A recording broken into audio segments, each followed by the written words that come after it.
దేవునికి స్తోత్రం. ప్రభునందు ప్రియమైన దేవుని బిడ్డలకు మరోసారి ప్రభు అయిన క్రీస్తు యేసు నామములో వందనాలు తెలియపరుస్తూ ఉన్నాను. రండి, యథావిధిగా మనం కొద్ది నిమిషాలు దేవుని యొక్క సన్నిధిలో మనం ఆనందిద్దాం. ఈ పూట ఆత్మధ్వని స్తుతి గీతాల్లో నుండి 16వ పాటను పాడుతున్నాను. మీరు ఆలకించండి. నాతో కలిసి మీరున్న స్థలంలోనే ప్రభువును స్తుతించండి. ఆత్మధ్వని స్తుతి గీతాల్లో 16వ పాటని పాడుకున్నాను. కలువరి నాదుడు నాపై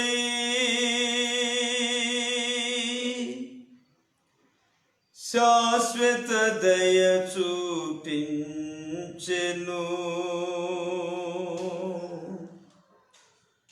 కలువరి సిలువలో నాకై ప్రాణము త్యాగము చేసెను.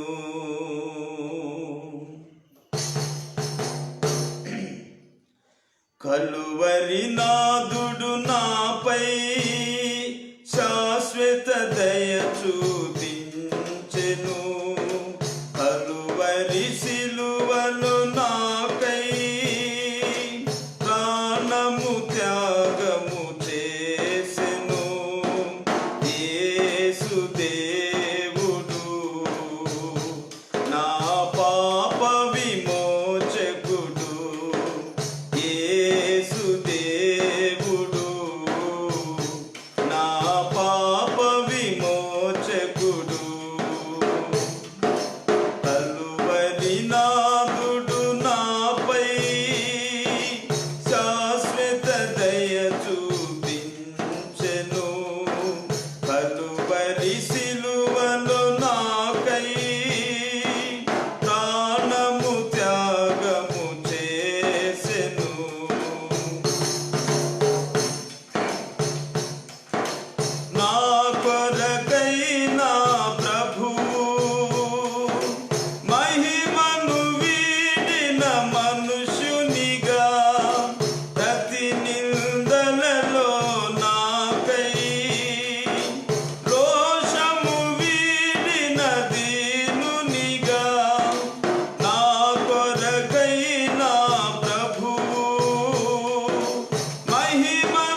నిలచెను చూడు యేసు దేవుడు నా పాప విమోచకుడు యేసు దేవుడు నా పాప విమోచకుడు కలువరి నాదుడు నాపై శాశ్వత దయ చూపించెను కలువరి సిలువలో నాకై ప్రాణము త్యాగము చేసెను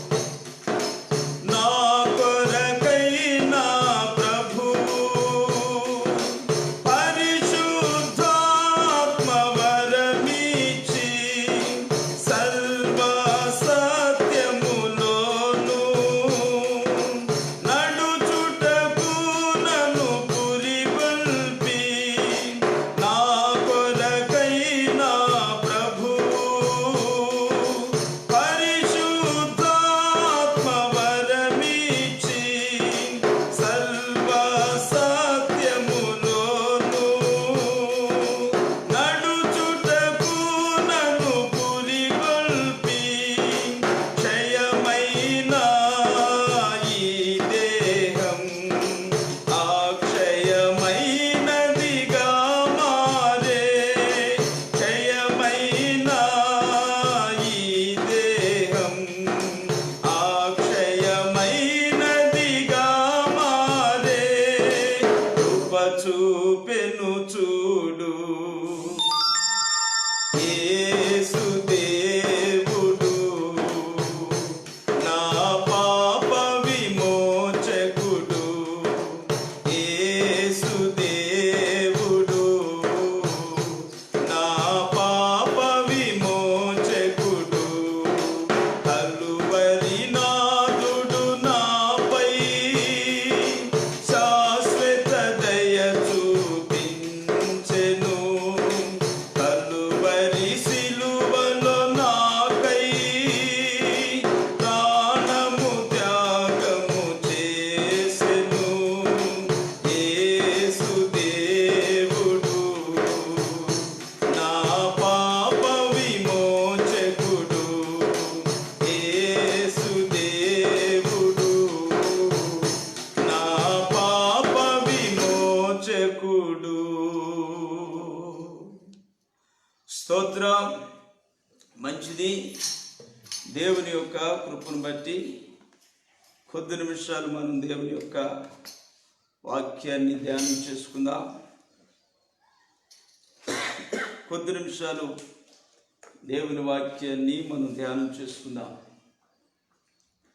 ఈ పూట పరిశుద్ధాత్మ దేవుడు మనతో ఉంచినటువంటి పరిశుద్ధ లేఖనాలను మనం మనస్ఫూర్తిగా ధ్యానం చేసుకోవాలని మీరంతా జాగ్రత్తగా వినాలని ప్రభు పేర నేను ఆశిస్తూ ఉన్నాను. దేవుని యొక్క వాక్యంలో ప్రభు కొరకు అనేక ఆత్మలను సంపాదించినటువంటి దైవ సేవకుడు అపోస్తలుడైన పౌలు నా పరుగు కడముట్టించి తిని అనే మాట వాడుతున్నాడు. నా పరుగు కడముట్టించి తిని అంటున్నాడు. దేని కొరకు దైవ సేవకుడు పరుగెత్తి ఉంటాడు అనే విషయంలో మనం కాస్త ఆలోచన చేస్తే బైబిల్లో కొన్ని రకాలైనటువంటి పరుగులు ఉన్నాయి. వాటిని పూట నేను మీకు జ్ఞాపకం చేయాలని ఆశపడుతున్నాను. సామెతల గ్రంథంలో 1వ అధ్యాయం 16వ వాక్యాన్ని మనం చూస్తూ ఉన్నప్పుడు సామెతల గ్రంథం 1వ అధ్యాయం 16వ వాక్యంలో మనం చూస్తే కీడు చేయుటకై వారి పాదములు పరుగులెత్తును. గమనించండి, కొంతమంది పాదాలు, నేను ముందు చెప్పినట్లుగా దైవజనుడు అపోస్తలుడైన పౌలు గారు దేని కొరకు పరుగెత్తాడు అనే విషయంలో మనం ధ్యానం చేసేదానికంటే ముందు నేను మీకు ఒక మాట జ్ఞాపకం చేయదలిచాను. అది సామెతల గ్రంథం 1వ అధ్యాయం 16వ వాక్యంలో మనం చూస్తే, కొంతమంది కీడు చేయుటకై వారి పాదములు పరుగులెత్తును అనే మాట మనం చూస్తూ ఉన్నాం. నా ప్రియులారా గమనించండి, లోకంలో కొంతమందిని మనం చూస్తూ ఉంటాం. వాళ్ళు కీడు చేసేదానికి ముందడుగులో ఉంటారు. ఎవరికైనా వాళ్ళు కీడు చేయటంలో వెనకాడినటువంటి ప్రజలుగా వాళ్ళు ఉండటం మనకు బాగా తెలిసినటువంటి సంగతి. మరి కొంతమంది కీడు చేసేదానికి వాళ్ళు నడుము కట్టుకుని మరి పరుగులెత్తటం మన కళ్ళారా మనం చూస్తూ ఉన్నాం. అయితే ఆత్మీయులుగా ఉన్నటువంటి మన పరుగు ఏ విధంగా ఉండాలి? క్రీస్తు రాజ్యం కొరకు సిద్ధపడుతున్న మన పరుగు ఏ విధంగా ఉండాలి? దేవుని సింహాసనం దగ్గరకు మనం చేరి ఆయన ఇచ్చిన తెలుపు వస్త్రాలు ధరించి నిరంతరం పరిశుద్ధుడు పరిశుద్ధుడైన గాన ప్రతిగానాలు చేసే గుంపులో నీవు నేను ఉండాలి అనుకున్నప్పుడు మన పరుగు ఏ విధంగా ఉండాలి అని ఒకసారి మనం ఆలోచన చేస్తే, ఆదికాండం 18వ అధ్యాయంలో భక్తులైనటువంటి వాళ్ళ పరుగులు ఎలా ఉన్నాయో మనం ఒకసారి చూద్దామండి. ఆదికాండం 18వ అధ్యాయం 18వ అధ్యాయం 1 నుండి 2 వాక్యాలు మనం చూస్తూ ఉన్నప్పుడు, మరియు మమ్రే దగ్గరనున్న సింధూర వనములో అబ్రహాము ఎండవేళ గుడారపు ద్వారమందు కూర్చొని ఉన్నప్పుడు యెహోవా అతనికి కనబడింది. అతడు కన్నులెత్తి చూచినప్పుడు 3 మనుషులు అతని ఎదుట నిలవబడి ఉండిరి. అతడు వారిని చూచి గుడారపు వాకిటి నుండి వారిని ఎదుర్కొనుటకు పరుగెత్తి నేల మట్టుకు వంగి, ప్రభువా, నీ కటాక్షము నా మీద ఉన్న ఎడల ఇప్పుడు నీ దాసుని దాటిపోవద్దు. దేవునికి స్తోత్రం. అబ్రహాము బైబిల్ చరిత్రలో ఒక ప్రత్యేకమైన వ్యక్తి. ఈ రోజున మన గుండెల్లో ఉన్న విశ్వాసానికి ఆయన ఒక మాదిరి అని బైబిల్ చెబుతుంది. విశ్వాసానికి ఆయన ఒక తండ్రి. నా ప్రియులారా, అంతటి గొప్ప ఆధ్యాత్మికమైన పేరు ప్రఖ్యాతులు సంపాదించుకునే అబ్రహాము పరుగు దేనికోసం అని మనం ఆలోచన చేస్తే, ఒక దినము ఒకవేళ ఒక సమయంలో అబ్రహాము కంటికి యెహోవా కనిపించాడంట. యెహోవా అబ్రహాముకి కనబడ్డాడంట. అయితే 3 వ్యక్తులుగా కనిపిస్తున్నారు అబ్రహాముకి. తండ్రి అయిన దేవుడు అబ్రహాముకి ఒక వ్యక్తిగా ప్రదర్శన ఇచ్చాడు. అబ్రహాము నేత్రాలు ముగ్గురుగా చూస్తున్నాయి. మొత్తం మీద కొన్ని ఆధారాలను బట్టి నేనేమంటానంటే, 3 వ్యక్తులుగా అబ్రహాము కంటికి కనిపించిన అబ్రహాము యెహోవా దేవుడే అని గుర్తించి ఉంటాడు అని నా ఉద్దేశం. దానికి గల కారణం ఏంటంటే, 3వ వాక్యం మొదట్లో మనం చూస్తాం, ప్రభువా, నీ కటాక్షము నా మీద ఉన్న ఎడల అంటున్నాడు. 3 వ్యక్తులు అబ్రహాము కంటికి కనబడుతుంటే అబ్రహాము ఏకవచనంతో పిలుస్తున్నాడు దేవుణ్ణి. ప్రభువులారా అనటంలా ప్రభువా అంటున్నాడు. ఒక వ్యక్తిని పిలిచినట్లుగా పిలుస్తున్నాడు. కారణం, అబ్రహాము కంటికి 3 వ్యక్తులుగా కనిపించిన అబ్రహాము ఆ 3 ఒకే దేవుడు అనేటువంటి సత్యాన్ని గుర్తించాడు అని చెప్పుకోవటంలో ఏమాత్రం సందేహం లేదు. అయితే అబ్రహాము కంటికి తండ్రి అయిన దేవుడు కనిపించాడండి. కనిపించిన తర్వాత వాళ్ళకి అబ్రహాము ఇస్తున్నటువంటి ఒక శ్రేష్టమైన గౌరవం చూడండి ఎలా ఏ విధంగా ఉందో. అబ్రహాము పరుగెత్తాడంట వాళ్ళని ఎదుర్కొనేదానికి. అబ్రహాము కంటికి కనిపించిన దేవుణ్ణి ఎదుర్కొనేదానికి పరుగెత్తాడు. అబ్రహాము దేనికి పరుగెత్తుతున్నాడు? వస్తున్న వాళ్ళకి ఆహ్వానం పలికేదానికి పరుగెత్తాడా? షేక్యాన్ని తీసుకునేదానికి పరుగెత్తాడా?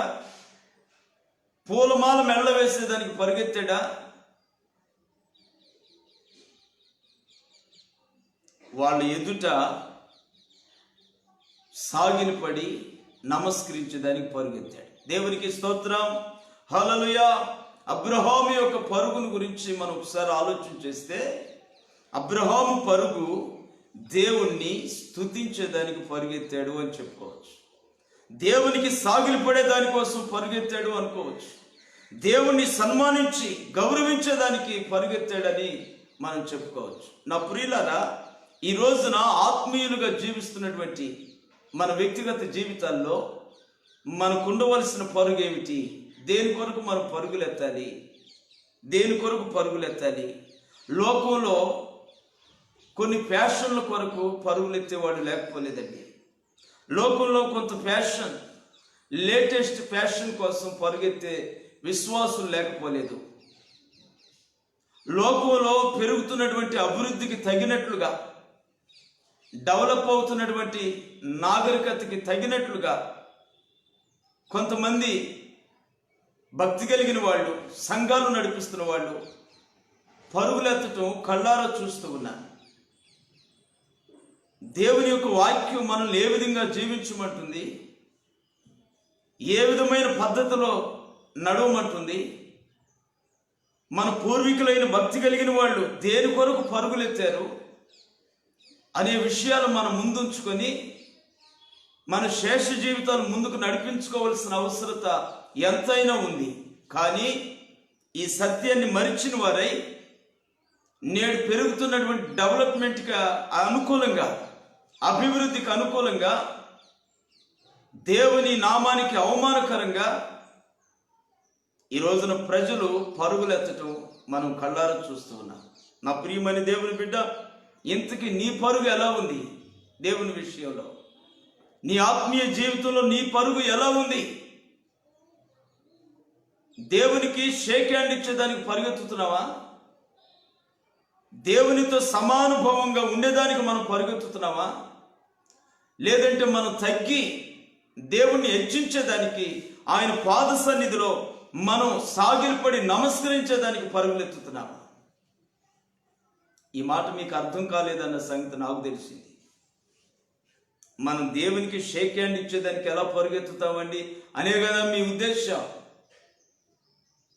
సంఘంలో సేవకులతో సమానులుగా మేము ఉండాలి అనే దానికోసం పరుగులెత్తుతున్నారు కొంతమంది. సంఘంలో మేము కూడా ఏదో కాస్తో కూస్తో గొప్ప చెప్పించుకోవాలి, పలికించుకోవాలని పరుగెత్తుతున్నారు కొంతమంది.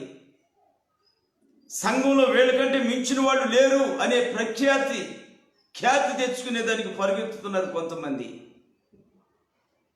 మనం పరుగెత్తవలసింది దానికోసం కాదండి.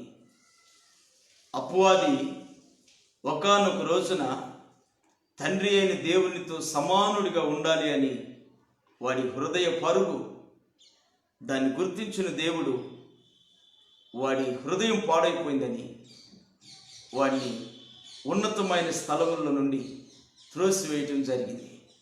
ఈ పూట నీ జీవితంలో, నా జీవితంలో కూడా దేవునితో సమానులుగా కానీ, లేదంటే దేవునితో పాటుగా మనం కూడా సంఘంలో కాస్తో కోస్తో మహిమ తెచ్చుకోవాలి అనే ఆశ నీకు ఏమాత్రం కలిగినా నీ పరుగు కడముట్టించలేవు అనే సంగతి వాస్తవం. నీవు ఆత్మీయతలో నుండి త్రోసివేయబడతావు అనేది వాస్తవం.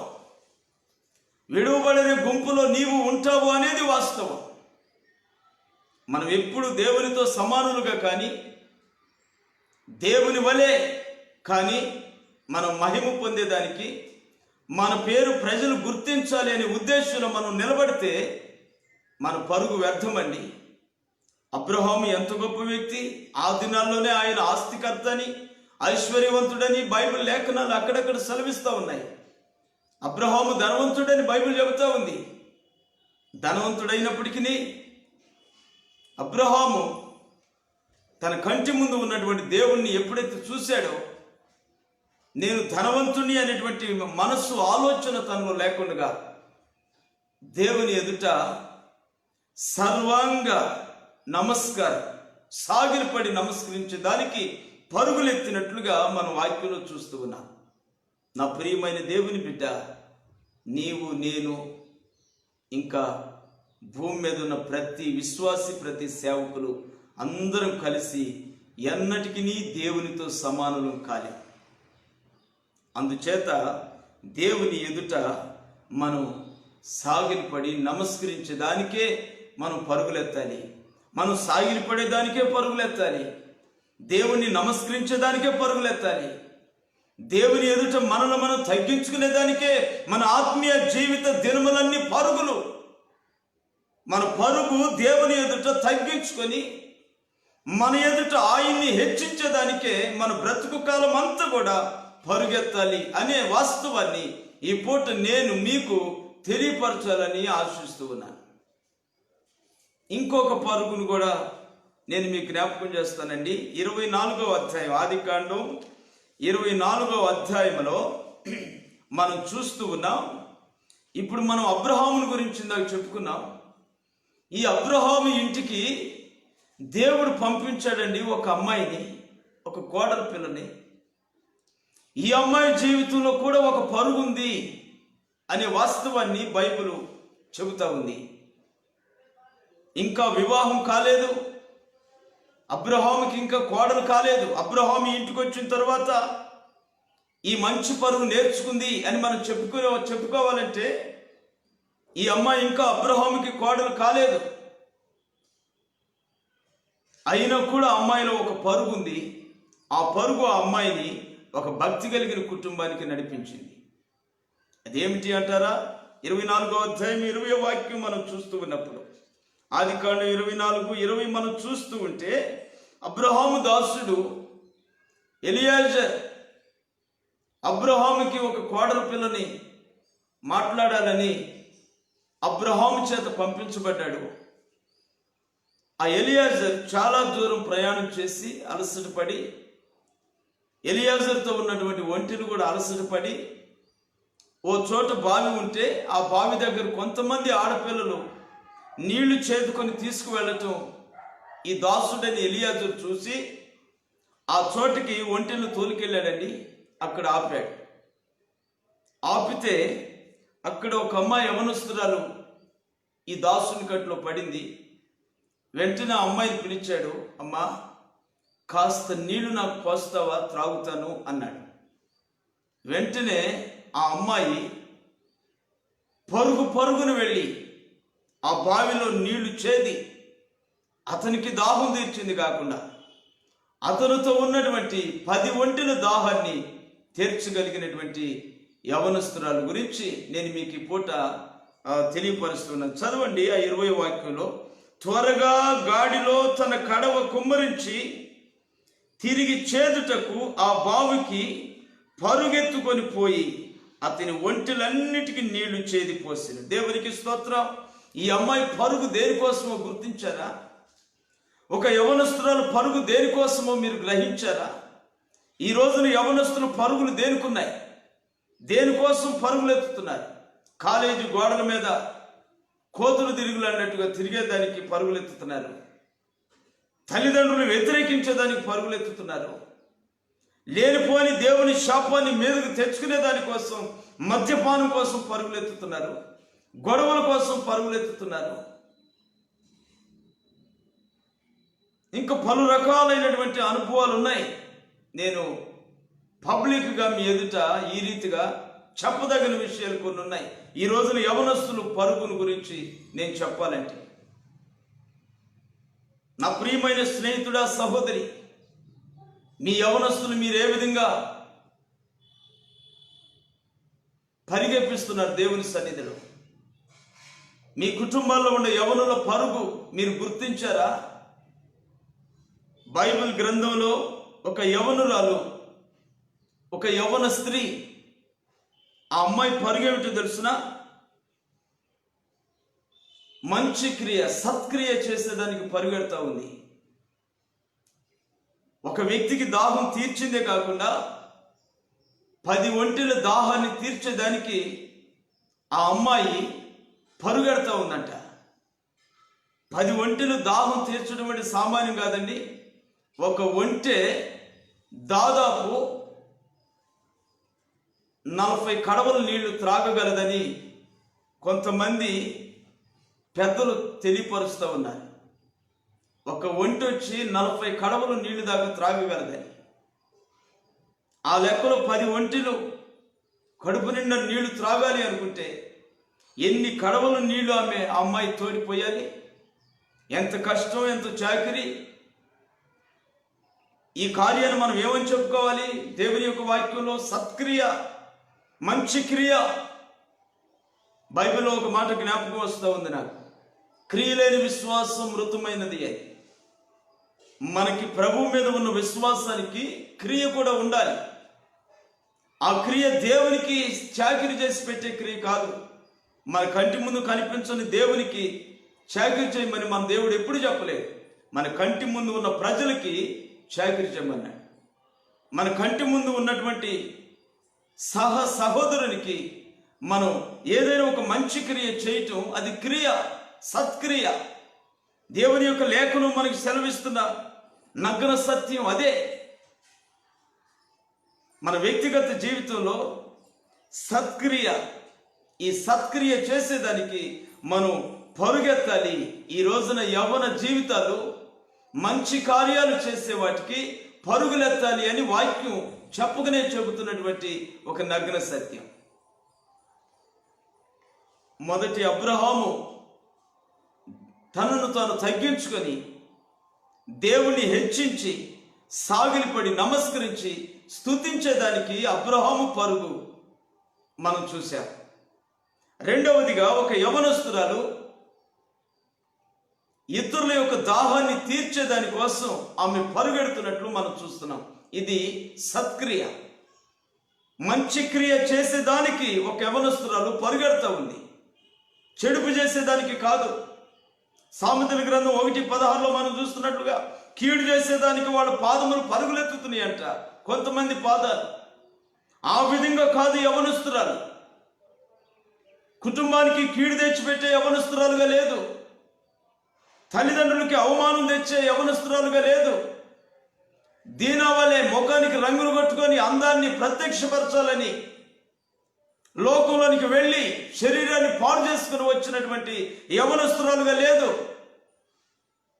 ఈమె మంచి కార్యం చేసే యవనస్తురాలుగా, సత్క్రియ చేసేదానికి పరుగులెత్తే యవనస్తురాలుగా మనం చూస్తూ ఉన్నాం. ఈ పూట మన కుటుంబాలలో దేవుడు మనకిచ్చిన యవన బిడ్డలు ఇలాంటి మంచి క్రియ చేసేదానికి పరుగులెత్తే యవనస్తులుగా ఉంటే మన దేశంలో ఇన్ని మానభంగాలు జరగవు. ఆ తర్వాత వాటికి ఏదో పేర్లు ఉన్నాయి, నాకు సరిగా రావటం లేదు. వ్యభిచార కార్యాలు జరగవు, అత్యాచారాలు జరగవు. నా ప్రియమైన దేవుని బిడ్డ, ప్రభుత్వం ఈ రోజున ఎన్నో చర్యలు తీసుకుంటుంది అత్యాచారాలని అరికట్టడానికి. కానీ ప్రభుత్వం తీసుకున్న చట్టాలను కూడా లెక్క చేయకుండా ఈ రోజున యవనస్తులు పరిగెడుతూ ఉన్నారు ఇతరుల ప్రాణం తీసేదానికి, కీడు చేసేదానికి. దేవుని వాక్యం వాళ్ళు వింటే ఎంత బాగుండును. ఇలాంటి వాక్యాలు వాళ్ళ చెవిలో పడి వాళ్ళ బ్రతుకులు మారి వాళ్ళ మనసును మార్చుకొని మంచి నడవడి నడిస్తే ఎంత బాగుండును. అనేకదా కొంతమంది సేవకులు నడుంగట్టుకుని సువార్తని చెడు మనసు కలిగిన యవనస్తులకు బోధించడానికి అడుగు బయట పెడితే సమాజం వాళ్ళకి మత మార్పిడి చేసేవాళ్ళని పేరు పెడతా ఉంది, కుల మార్పిడి చేసేవాళ్ళని పేరు పెడతా ఉంది. ఒకవైపు గవర్నమెంట్ ఏర్పాటు చేసిన, ప్రభుత్వం ఏర్పాటు చేసిన చట్టాలను వ్యతిరేకించి యవనస్తులు కొంతమంది ప్రాణాలను బలిగొంటూ ఉంటే వాళ్ళ మనస్సును మార్చగలిగిన దేవుని మాటని, వాడు చేసే పని మంచిది కాదు అని హెచ్చరించే దేవుని మాటని దైవ సేవకులు చేతబట్టుకొని అడుగు బయట పెడితే కళ్ళుండి చూడలేని వాళ్ళు, చెవులుండి గ్రహించలేని వాళ్ళు, మానవులుగా ఉండి మానవ రూపాన్ని ధరించిన తోడేలు స్వభావం కలిగిన వాళ్ళు మత మార్పిడి అని పేరు పెడుతున్నారు, కుల మార్పిడి అని పేరు పెడుతున్నారు. క్రైస్తవ్యం మత మార్పిడి కాదు, కుల మార్పిడి కాదండి. అది సత్య నడక, అది ఒక మంచి మార్గం. మతం క్రీస్తుది కాదు. క్రీస్తుని వ్యతిరేకించి మాట్లాడుతున్నారే వాళ్ళది మతం, మత పిచ్చి వాళ్ళది. క్రీస్తుది మత పిచ్చి కాదు, మంచి మార్గం అది.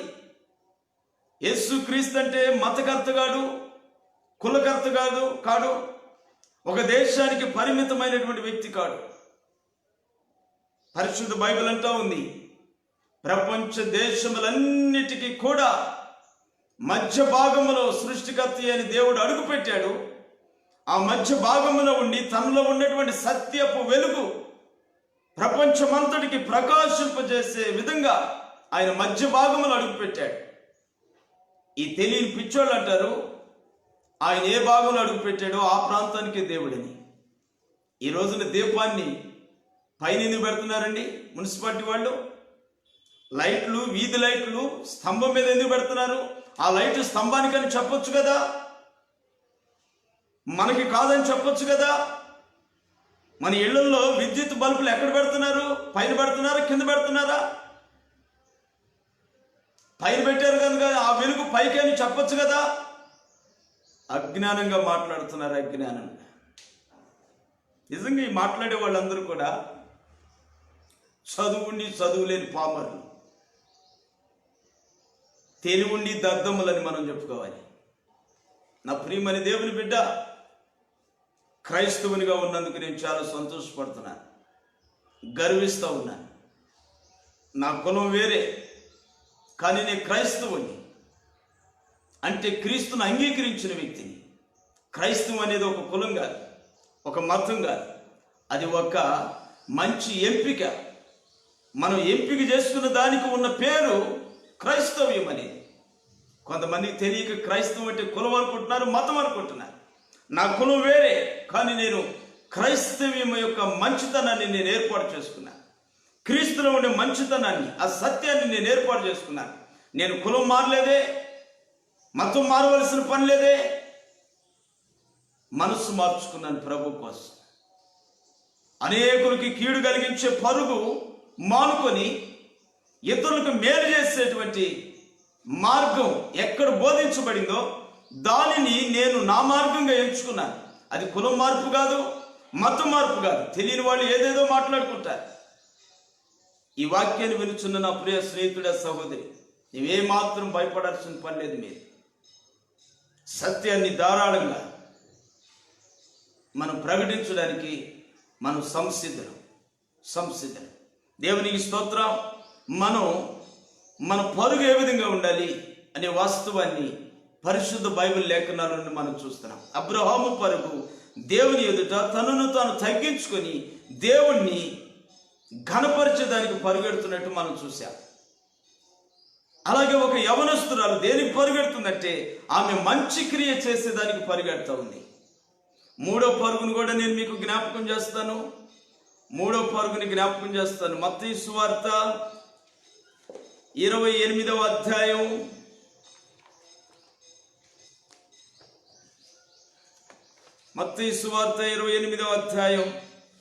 8వ వాక్యాన్ని మనం చూస్తూ ఉన్నప్పుడు,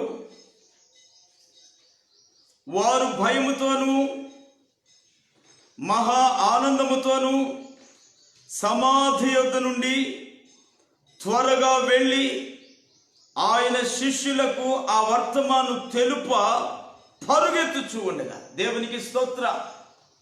ప్రభు అయిన యేసుక్రీస్తు మరణించి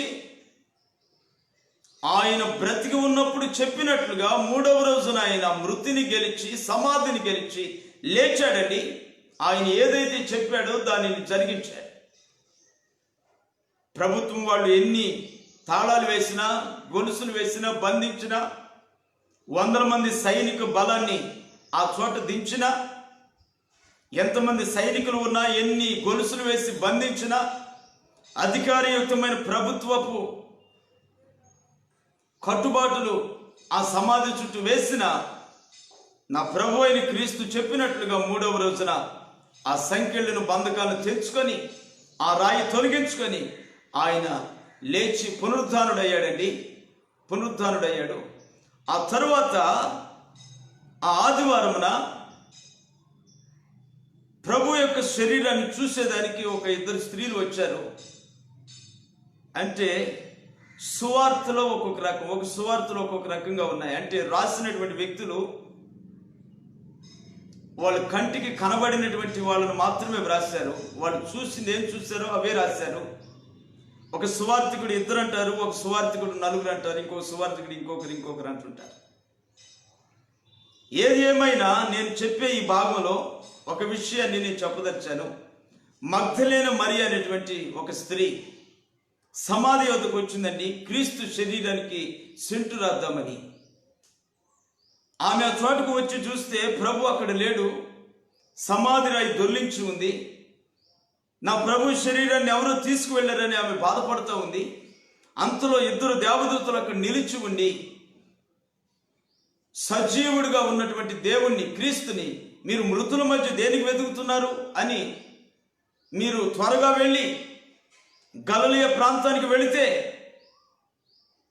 అక్కడ పునరుద్ధానుడైన క్రీస్తుని మీరు చూడవచ్చును, కనుక ఈ విషయాన్ని తన శిష్యులుగా ఉన్న వారికి తెలియపరచండి అని దేవదూతలు చెబితే ఆ పునరుద్ధానపు వార్త, సమాధిని గెలిచి లేచినటువంటి ప్రభు అయిన యేసుక్రీస్తు యొక్క మరణ పునరుద్ధానపు విషయాన్ని, వార్తని, సువార్తని చేతబట్టుకొని తెలియచెప్పేదానికి పరిగెడతా ఉంది. ఒక స్త్రీ అండి పునరుద్ధానపు సువార్తను చేతబట్టుకొని పరిగెడతా ఉంది.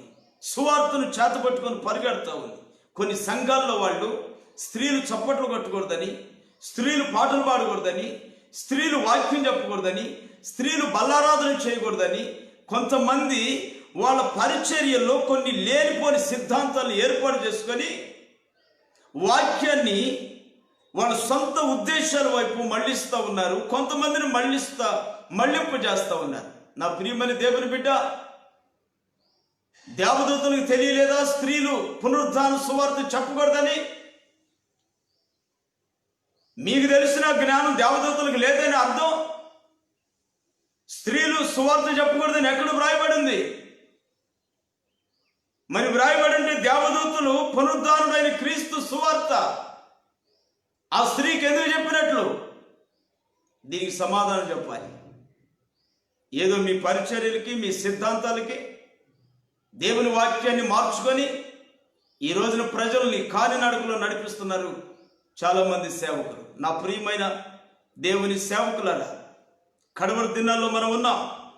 ఏ విధమైన భేదం లేదు. చిన్నలు మొదలుకొని పెద్దల వరకు, స్త్రీలు మొదలుకొని పురుషుల వరకు, వృద్ధులు మొదలుకొని యవనస్తుల వరకు క్రీస్తు సువార్తను ప్రకటించడానికి యోగ్యత కలిగిన వాళ్ళు, అర్హత కలిగిన వాళ్ళు.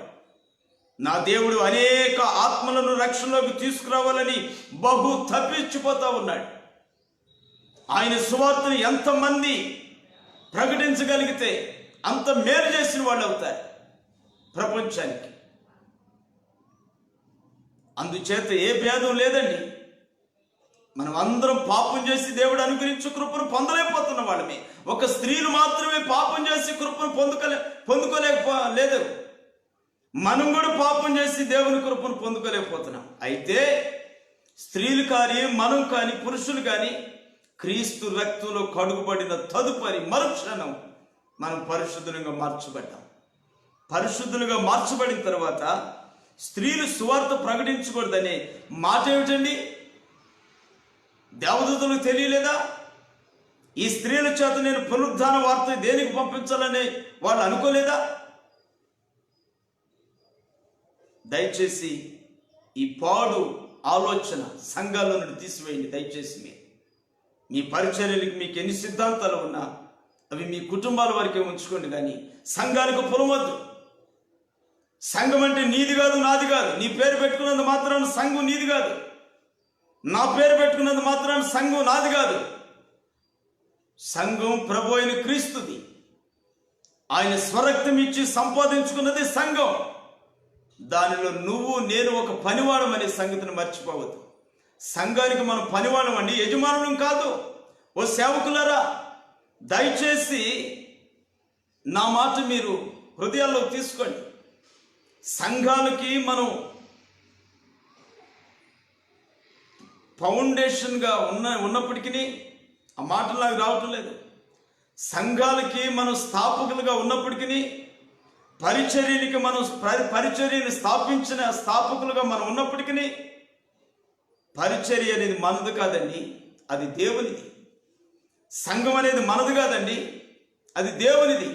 సంఘంలో నీకు ఒక పనివాడు అనే సంగతిని మర్చిపోవద్దు. ఎప్పటికీ నువ్వు పనివాడిగానే ఉండాలి, కానీ యజమానిగా మన సొంత పెత్తనాలు సంఘంలో జరిగించకూడదని ఒక సేవకునిగా నా మనవి. కడవరి దినాల్లో మనం ఉన్నాం. సంఘానికి సేవకునిగానే సేవకుడు ఉండాలి. నీ పేరే సేవకుడు. యజమానిగా ఉంటావేమిటి? పొరపాటును యజమాని స్థానంలోకి రాకూడదు. మనకు ప్రభు ప్రేమించి భ్రష్టు పట్టిన మార్గాల్లో తిరుగుతున్న మనల్ని, వ్యర్థమైన తలంపులో ఉన్న మనల్ని, 20లోనే 60 దరిద్రపు రూపాలు ధరించి అణగారిపోతున్న మన బ్రతుకులను దేవుడు ఏర్పాటు చేసుకొని ఒక శ్రేష్టమైనటువంటి తన సంఘానికి ఒక సేవకునిగా, ఒక పనివాడిగా మనల్ని ఏర్పాటు చేశాడండి. మనం పనివాళ్ళుగా మాత్రమే ఉందాం. ప్రభు మనల్ని తన సింహాసనం దగ్గర హెచ్చించి, ఆయన మన తలల మీద కిరీటాలు పెట్టే వరకు మనల్ని మనం హెచ్చించుకోవద్దు. మనం కేవలం పనివాళ్ళమే, సేవకులమే. యజమానులుగా ఉండి లోకంలో కొన్ని సిద్ధాంతాలు సంఘానికి పొలవద్దు. అలా పులివితే మనకి నీ లోకస్తులకి తేడా లేదు.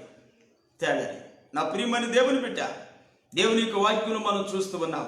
మత్తయి సువార్త 28:8 వాక్యంలో దేవుని దూతలు మగ్దలేని మరియకి తెలియజెప్తున్నారు, మీరు త్వరగా వెళ్ళి క్రీస్తు పునరుద్ధానుడై లేచాడని తన శిష్యులకు చెప్పండి అని చెప్పినప్పుడు వాళ్ళు ఆ వార్తను పట్టుకొని పరిగెడుతూ ఉన్నారు. ఈ రోజున మనమే కాదండి, మన స్త్రీలు కూడా క్రీస్తు సువార్తను పట్టుకొని పరుగులెత్తే వారిగా ఉండాలి.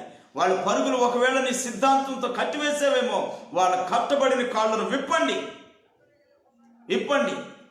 కట్టబడిన గాడిదని విప్పి, అబ్రహాము దినాల్లో పరిశుద్ధమైన పర్వతం, దేవునికి బలి అర్పించే పర్వతాన్ని తాకడానికి కూడా అర్హత లేదని ఏ గాడిదనైతే బయట అబ్రహాము కట్టేశాడో, యేసుక్రీస్తు అదే గాడిదను పవిత్రమైనటువంటి యెరూషలేము పర్వతం మీదకి దాన్ని తీసుకువెళ్తా ఉన్నాడు.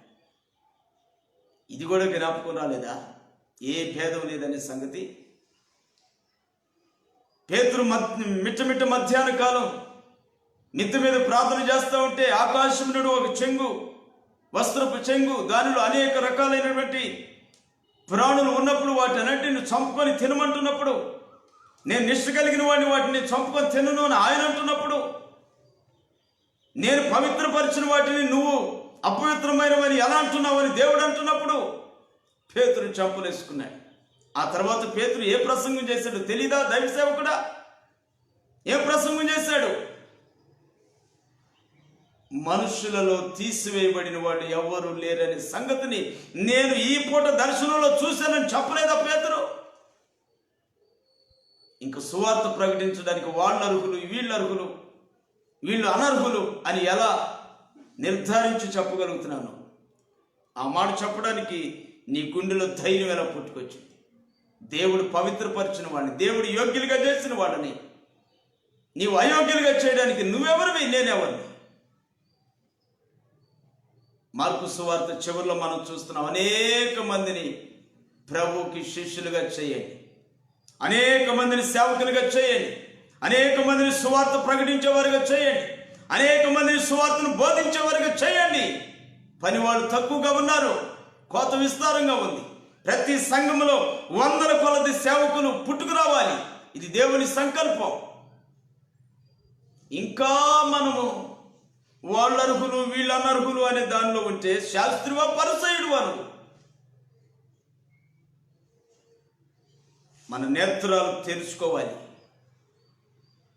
పరిస్థితుల్ని గమనించిన వారమై సువార్త విషయంలో మనం చురుకుగా, పదునుగా మన ఆచారాలు కట్టుబాట్లన్నీ తీసి పక్కన పెట్టి క్రీస్తు సువార్త ఎంత త్వరగా ప్రాంతాలు దాటి ప్రాంతాలకు వెళ్ళేటట్లుగా మనం ఉపయోగిస్తామో అంత ధన్యులమవుతాం. నేను ఈ విషయాలు కాస్త గట్టిగా చెబుతున్నా, మీ మీద కోపంతో చెబుతున్నాయి కాదు. అందుకని దయతో నన్ను అర్థం చేసుకోవాలి. దేవుని స్తోత్రం. కాబట్టి ఇక్కడ స్త్రీలు పునరుద్ధానుడైన క్రీస్తుని తన శిష్యులైన వారికి ప్రకటించేదానికి పరుగెడతా ఉన్నారు. ఈ పూట మన ఇళ్లలో మన స్త్రీలు అరుగుల మీద ముచ్చట్లు చెప్పుకునేవాళ్ళుగా కాకుండా, ఆ ఇంట్లో గొడవ పెట్టి ఈ సూర్యు నుండి చూసే ఆడవాళ్ళుగా కాకుండా, ప్రభు వాక్యాన్ని చేతపట్టుకొని వాక్యం లేని ఇళ్ళకి ఆ మాటను మోసుకెళ్లే స్త్రీలుగా ఉంటే ఎంత ధన్యం, ఎంత భాగ్యం అండి మన స్త్రీలకి. ఆ విధంగా మన స్త్రీలు పరుగులెత్తాయి. దేవునికి స్తోత్రం. హల్లెలూయా. ఇంకొక మాట నేను మీకు జ్ఞాపకం చేస్తాను. సామెతల గ్రంథం 18:10 వాక్యంలో, సామెతల గ్రంథం 18వ అధ్యాయం 10వ వాక్యాన్ని ఒకసారి గమనించి చూడండి. యెహోవా నామము బలమైన దుర్గము, నీతిమంతుడు అందులోనికి పరుగెత్తి సురక్షితముగా నుండును. దేవునికి స్తోత్రం. క్రీస్తు రక్తంలో కడుగుబడిన మన జీవితాలు, క్రీస్తు రక్తంలో శుద్ధి చేయబడిన మన జీవితాలు యెహోవా నామములోనికి మనం పరుగెత్తాలని దేవుని యొక్క వాక్యం స్పష్టంగా సెలవిస్తా ఉంది. నా ప్రియమైన దేవుని బిడ్డ, క్రీస్తు రక్తంలో కడుగుబడిన వ్యక్తి, క్రీస్తు రక్తంలో శుద్ధి చేయబడిన వ్యక్తి, క్రీస్తు రక్తంలో పవిత్రపరచబడిన వ్యక్తి దేని కొరకు పరుగులెత్తాలి? పేరు కొరక, ప్రఖ్యాతుల కొరక, వెండి బంగారమును సంపాదించుకునే దాని కొరక? ఎలీషా అంటున్నాడు గెహజీ తోటి, ఓ గెహజీ, వెండిని బంగారమును వెలగల వస్త్రములను సంపాదించుకునే దానికి ఇదా సమయం? ఇదా సమయం? వాటి కోసం పరుగులెత్తే సమయం ఇదా మనకి? భూమి ఒకవైపు దాని బలాన్ని కోల్పోయి అక్కడక్కడ కంపించి కొంతమందికి నష్టాన్ని కలిగిస్తున్న ఈ సమయం, ఆకాశము దాని బలాన్ని కోల్పోయి రైతుకి తగిన కాలంలో వర్షాన్ని ఇవ్వలేని పరిస్థితిలో ఉన్న ఈ కాలం, వెండి సంపాదించుకున్న వాళ్ళు, బంగారం సంపాదించుకున్న వాళ్ళు, ఆ సంపాదించుకున్న బంగారం కారణం చేత ప్రాణాలు కోల్పోతున్న ఈ సమయం, ఏ మనిషి దేని వెంట పడుతున్నాడో అదే తిరిగి వాళ్ళకి ప్రాణహాని కలిగించినటువంటి నగ్న సత్యాలు మనం కళ్ళారా చూస్తూ కూడా క్రీస్తు రక్తంలో కడుగుబడిన కొంతమంది, వాళ్ళు విశ్వాసులు కానివ్వండి, సేవకులు కానివ్వండి, క్రీస్తు రక్తంలో కడుగుబడి నీతిమంతులుగా ఉన్న కొంతమంది ఇంకా ధనం వైపు పరుగులెత్తటం నేను ఇంకా చూస్తూనే ఉన్నానండి. ఇంకా చూస్తూనే ఉన్నాను. అందాల వైపు పరుగులెత్తుతున్న సేవకులు చూస్తున్నాను, విశ్వాసులు చూస్తున్నాను. మేకప్లు కొట్టి కెమెరా ముందు కూర్చుంటున్న సేవకులు చూస్తున్నాను. శనివారం బ్యూటీ కొట్లకు వెళ్ళి అందాన్ని ఏర్పాటు చేసుకొని ఆదివారం ఆరాధనలోకి వచ్చి కూర్చుంటున్న స్త్రీలని చూస్తూ ఉన్నాను. ఏమిటండి ఇది? దేవుని వాక్యం ఏమని చెబుతుంది? ఈ రోజున సంఘ విశ్వాసులు, సంఘస్థులు, సేవకులు ఏ విధంగా నడుస్తున్నారు, ఏ విధంగా పరుగెడుతున్నారు? దేవుని వాక్యం అంటుంది, కడవరి దినాల్లో నీతిమంతుడు యెహోవా నామము అనబడిన బలమైన దుర్గములోనికి పరుగెత్తాలి. దేవుని నామం ఎక్కడ ఉందో ఆ చోటకి నీతిమంతులైన వాళ్ళు పరుగెత్తాలి, బ్యూటీ కొట్లకు కాదు.